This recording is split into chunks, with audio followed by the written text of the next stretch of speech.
आज आप सुने श्री राम जी का और एक भक्त की गाथा। जय श्री राम, जय श्री राम। किसी गांव में धूमन और सोमन नाम का दो भाई रहा करते। धूमन बहुत सीधे और साधे थे, धार्मिक थे। वो श्री राम जी का भक्त थे। धूमन और धूमन का पत्नी सुबह शाम श्री राम जी का पूजा करते थे, लेकिन एक ही बात का दुख था कि वो धूमन बेचारा बहुत गरीब था। फिर भी श्री राम का पूजा से वो पीछे नहीं हटता।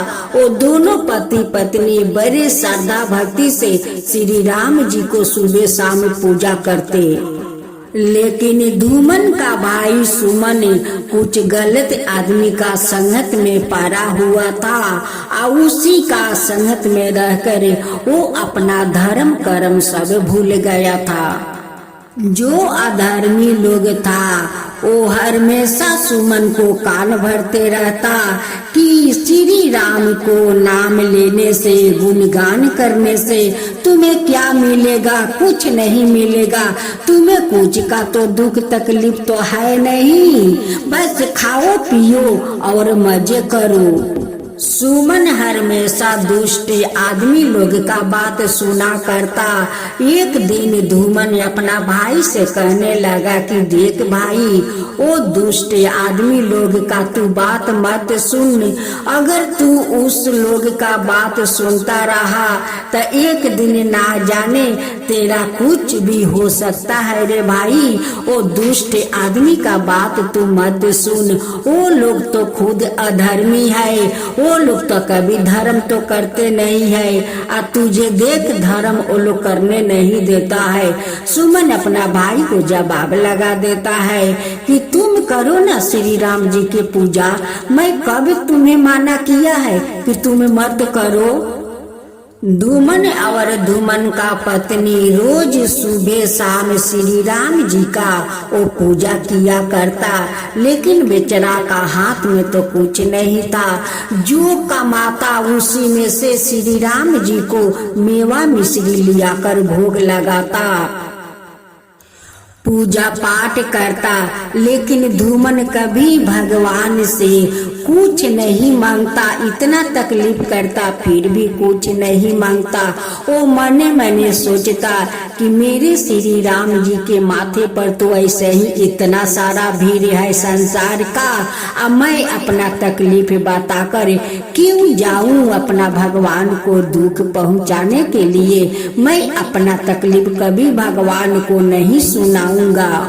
धूमन का बात धूमन का पत्नी सब सुन लेती कि उनकी पति मन में क्या बोल रहे हैं। वो सारे बात को उनकी जानकारी हो जाता।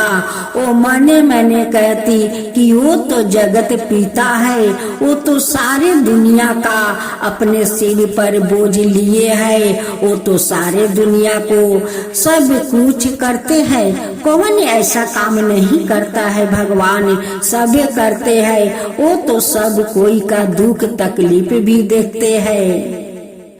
एक दिन धूमन और धूमन का पत्नी सुबह के पहर श्री राम जी का पूजा कर रहे थे और श्री राम जी का जयकारा कर रहे थे। जय श्री राम, जय श्री राम।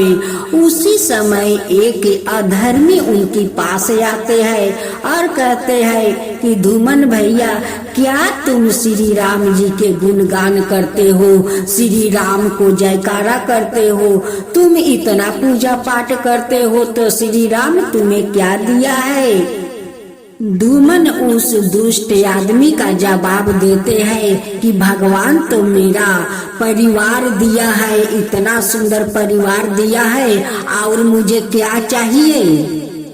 फिर उस दुष्ट आदमी धूमन से कहता है कि देखो धूमन भैया, हम लोग श्री राम को गुणगान नहीं करते हैं तो देखो हम लोग कितना सूखे हैं, कितना मजे से खाते हैं, पीते हैं, आमद फुर्ती करते हैं, और तुम इतना भगवान को गुणगान गाते हो, फिर भी भगवान तुम्हें इतना तकलीफ पहुंचाते हैं। तुम्हें कुछ क्यों नहीं देते हैं? धूमन कहता है कि मुझे सब कुछ दिया है, मेरे पास सब कुछ है, तुम्हारा पास तो मेरा परिवार कभी नहीं जाता है मांगने के लिए।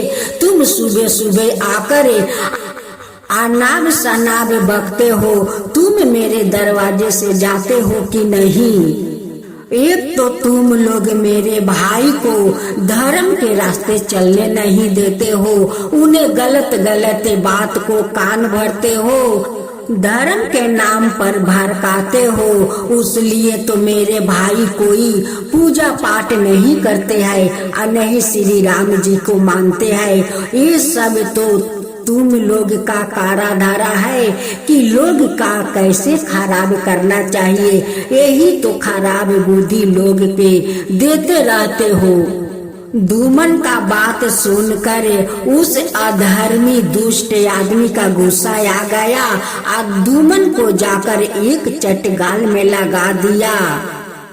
लोग कहते हैं कि दुनिया में भगवान नहीं है, भगवान है। जो लोग भगवान पर ध्यान रखते हैं उन्हें जरूर भगवान रक्षा करते हैं। उसका घारा के पानी जब उबर होकर गिरने लगता है तो भगवान भी उसको दिखा देते हैं कि देख तेरा पाप को अंत हो गया है। जो हाथ से धूमन को गाल पर चट मारा था उसी हाथ को सारा जीवन के लिए श्री राम जी एकदम से बर्बादी कर दिए।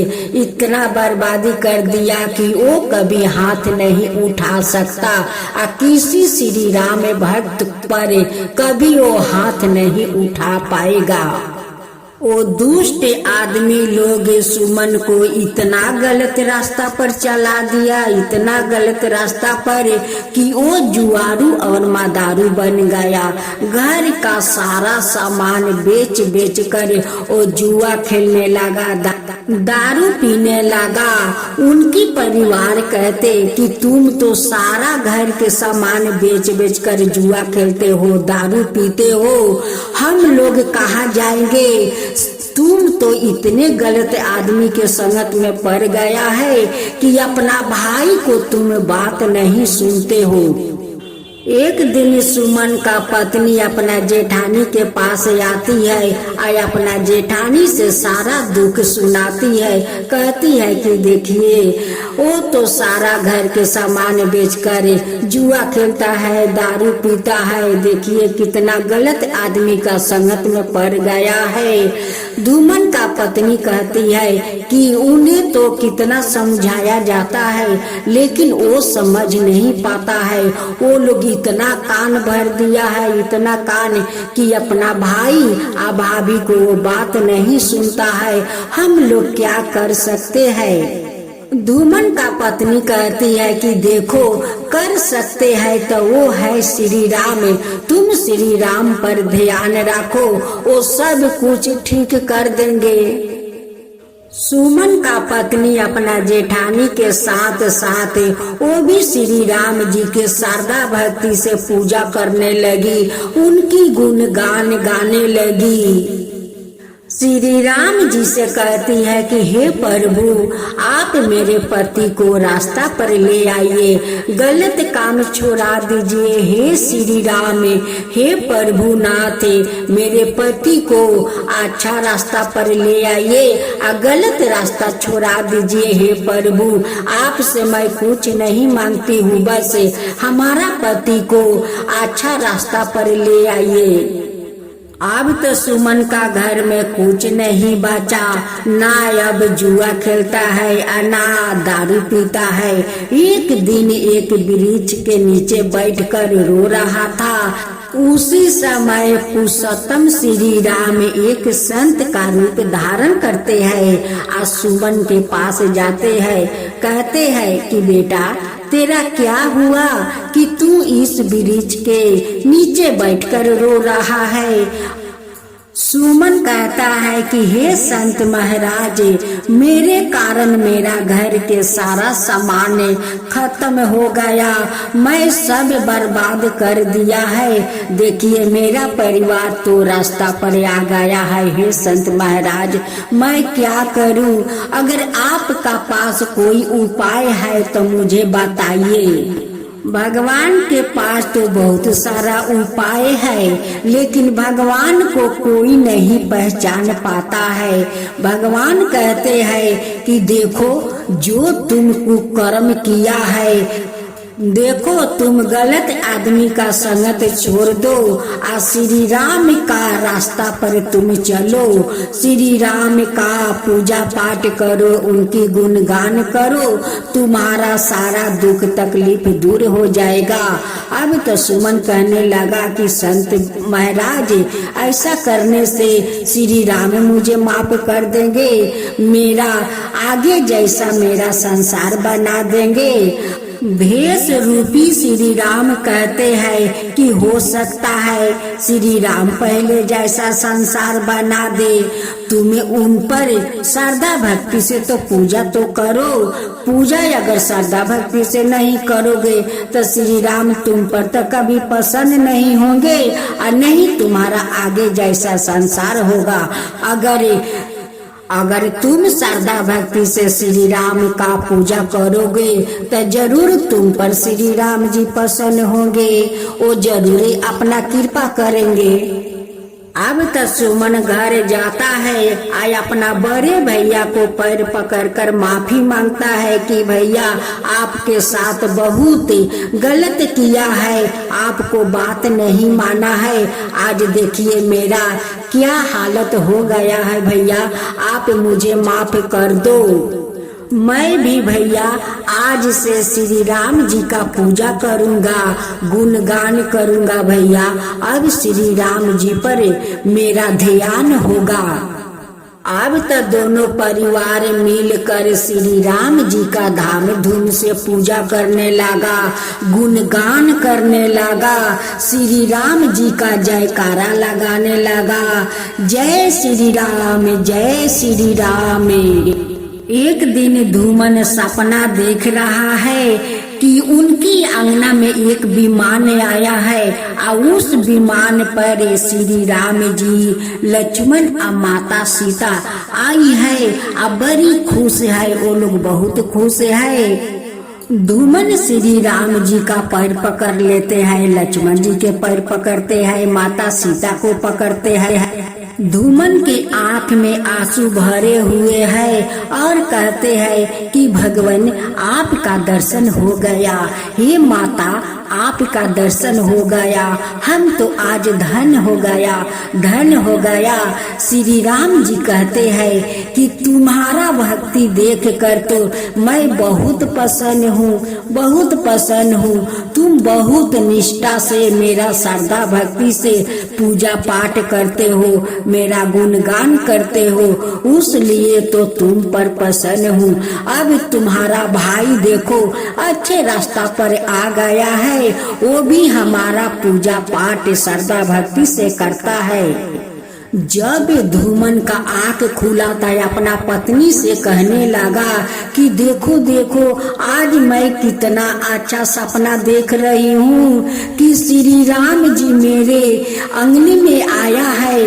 वो विमान पर लक्ष्मण, माता सीता और मैं पैर पकड़ कर उन्हें से कहती हूँ कि आज मैं धन हो गया, धन हो गया। तो जानती हो श्री राम क्या कहते हैं? कहते हैं कि मैं भी तो तुम्हारा श्रद्धा भक्ति देखकर बहुत प्रसन्न हूँ। तुम्हारा भाई देखो गलत रास्ता से सही रास्ता पर आ गया है, मैं बहुत प्रसन्न हूँ। तुम लोग का श्रद्धा भक्ति देख कर ऐसे ही भगवान सपने में मुझे कह रहे थे। धूमन इस सपना को अपना भाई सुमन से जाकर कहता है कि भाई देख, आज तो श्री राम और माँ सीता लक्ष्मण विमान से मेरे अंगने में आए थे। अब मुझे ये भी कहा कि देखो तुम्हारा भाई गलत रास्ता से सही रास्ता पर आ गया है। तुम लोग कितने श्रद्धा भक्ति से पूजा करते हो, मैं तुम लोग पर बहुत प्रसन्न हूँ, बहुत प्रसन्न हूँ। ये बात सुनकर सुमन बहुत खुश हो जाता है कि भैया तुम ऐसा ऐसा सपना देखा। सपने में ये बात श्री राम जी कह रहे थे। धूमन कहते हैं कि हाँ भाई, ऐसा ही मेरे श्री राम जी मुझसे कह रहे थे। दोनों परिवार मिलकर इस सपने को खुशी को सुनकर वो लोग श्री राम जी का धाम धूम से पूजा करता है, आरती गाते हैं, श्री राम जी को जयकारा लगाते हैं, जय श्री राम, जय श्री राम। अब तो वो लोग श्री राम जी का पूजा करने लगा, दान पुण्य तक करने लगा। सुमन तो कभी दान नहीं करता था, वो दान पुण्य करने लगा। सुमन का संसार फिर से आगे जैसा संसार लौटने लगा। अब तो सुमन कहने लगा कि देखो श्री राम जी का चमत्कार देखो, मेरा संसार फिर से पहले जैसा बन रहा है। यही सब बात सुमन अपना भाई से कह रहा था।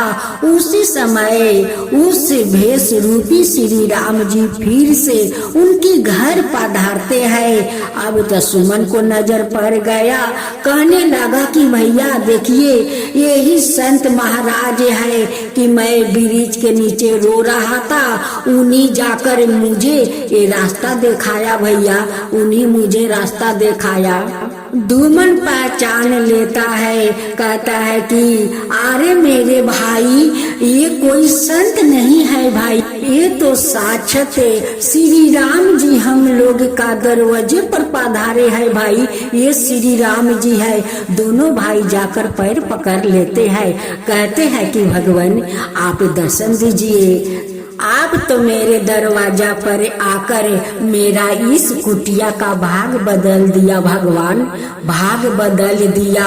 हम लोग कितना धन्य है, कितना धन्य है कि आज का सौभाग्य मिला है, आज आपको पैर पकड़ने को मिला है। सुमन थाला मंगवाता है, थाल में उनकी पैर रख कर दोनों भाई पैर पकड़ता है, अपना गमछा से उनकी पैर पोंछता है, कहता है कि भगवान आज मेरा तो सौभाग्य पूरा हो गया, आज मेरा धन्य हो गया कि आपका आज दर्शन हो गया भगवान, आपको दर्शन हो गया, आप तो दर्शन दे दिया, हे भगवान आप तो दर्शन दे दिया। आप तो साक्षात आकर मेरे भाई को गलत रास्ते से लिया कर धर्म के रास्ता पर डाल दिया भगवान, आज तो हम लोग धन हो गया कि आपको चरण पखारने को मिला भगवान, चरण पखारने को मिला।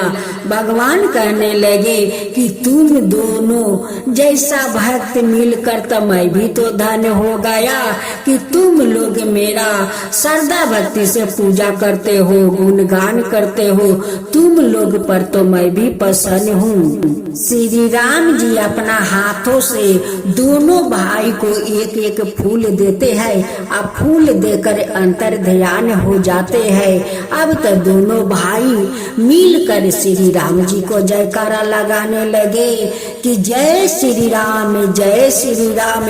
उनकी सारे परिवार बाहर आते हैं, कहते हैं कि आज क्या बात है कि आप लोग बाहर खड़े हुए और श्री राम जी को जयकारा लगा रहे हैं। वो लोग कहने लगे कि आज श्री राम जी अपना दर्शन दे गए, वो साक्षात हम लोग का दरवाजे पर आए थे साधु के भेष में, वो साधु नहीं थे, वो तो स्वयं श्री राम जी आए थे।